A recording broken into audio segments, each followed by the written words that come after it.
emitting sound of wavelength lambda in the same phase are placed parallel to each other at a small distance 2 lambda. The sound is detected by moving detector on a screen sigma at a distance of d from the slit S1. Find the distance x such that the intensity at P is found to be is equal to the intensity at O.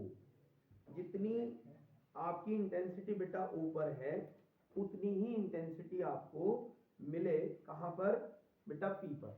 तो मैं आपको देखो बताता हूं कि इसके लिए ये हमारे पास दो सोर्स हैं S1 और बेटा S2 और ये लाइन आपकी ऐसे करके यहां पर बेटा स्क्रीन है और ये पॉइंट O है इस स्क्रीन पर और इस पॉइंट एक और पॉइंट बेटा यहां पर P और जो कि x डिस्टेंस पर है ना। अब ये तो जो डिस्टेंस है वो 2 लैम्डा दे रखा है। अब पार्ट डिफरेंस यहां से यहां तक का क्या होगा भाई, पार्ट डिफरेंस होगा हमारा delta x that is equal to S1P minus S2P। ठीक है, अब देखो ये 2 लैम्डा है तो मिड पॉइंट के हिसाब से लैम्डा लैम्डा हो जाएगा। अच्छा ये अगर x है तो अब आप सबसे पहले अगर मैं S1P का स्क्वायर करूं तो क्या होगा, ये यहां से यहां तक का टोटल डिस्टेंस कैपिटल D दे रखा है ना। तो बेटा ये मेरा क्या होगा d square plus x square, S1P का square d square plus x square और बेटा S2P का होल स्क्वायर क्या होगा भाई, ये 2 लैम्डा माइनस हो जाएगा तो d माइनस 2 लैम्डा, ये आपका d माइनस 2 लैम्डा, तो d माइनस 2 लैम्डा का whole square plus x square होगा कि नहीं होगा। और अब देखो अब मैं क्या करूंगा कि बेटा S2P का स्क्वायर माइनस सॉरी S1P का स्क्वायर माइनस S2P का स्क्वायर, तो माइनस करता हूं तो x स्क्वायर से x स्क्वायर कटता है और बेटा ये आता है d square minus d minus 2 lambda का होल स्क्वायर। ठीक है, तो जब ये हमारे पास आता है तो बेटा इसको मैं ओपन करता हूं तो ये d स्क्वायर माइनस यहाँ d square plus 4 lambda square और माइनस के 4d लैम्डा आ जाएगा। ठीक है जी, अब d स्क्वायर से बेटा d स्क्वायर तो कट गया, ये मेरे पास क्या आ गया 4d लैम्डा और माइनस 4 लैम्डा स्क्वायर। अब देखो ये वाला टर्म हम नेग्लेक्ट कर सकते हैं because lambda square approximately equal to 0, क्योंकि वेवलेंथ बहुत कम होती है उसका स्क्वायर हम नेग्लेक्ट कर सकते हैं। तो बेटा ये आपका 4d लैम्डा आ गया। अब देखो इधर में a square minus b square की आइडेंटिटी लगाऊं तो a minus b a plus b यानी कि S1p माइनस S2p और इंटू S1p प्लस S2p।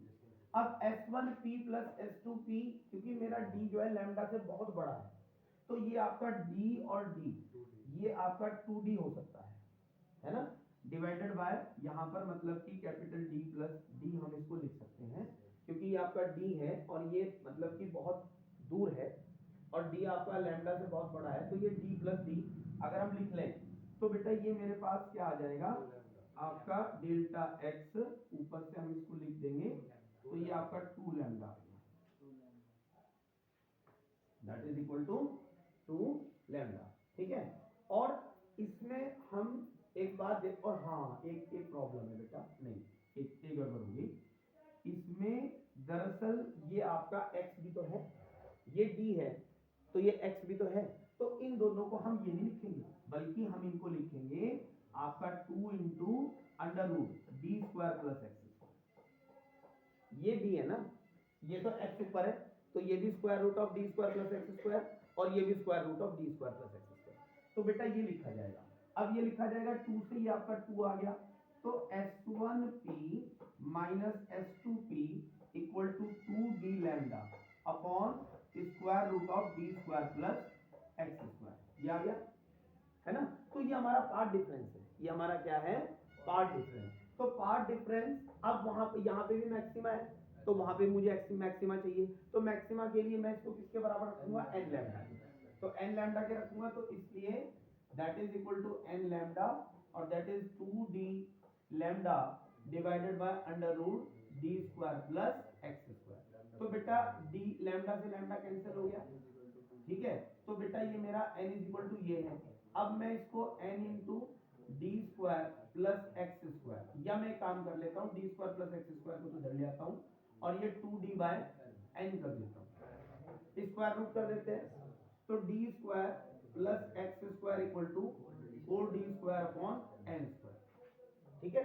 अब देखो मेरा मुझे क्या निकालना है, मुझे निकालना है x।